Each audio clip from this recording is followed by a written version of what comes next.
Yung gusto kong lalaki, yung gusto kong mangyari na kahit anong pigil sa kanya ng mommy or kahit na gaano katapang yung mommy, kung gusto ka talaga ng lalaki, porsigido talaga siya gano'n na kahit anong pagdaanan niya or kahit anong maramdaman niya, kung gusto ka niya, gusto ka talaga niya, gagawin niya lahat para sa'yo. Yung mga tipo ng guy na willing mag-wait, willing na maging consistent, kahit na ang dami ng pwedeng rason para panghinaan ng loob, pero andyan pa rin, yun yung deserving para sa'yo.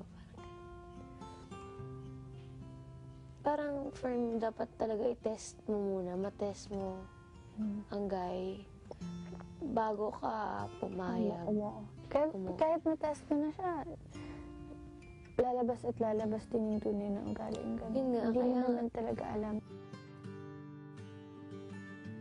Charis, ang galing niyo mag-entertain kay Jen. Tama. Pero speaking of entertain, may sorpresa kami sa inyo, Uber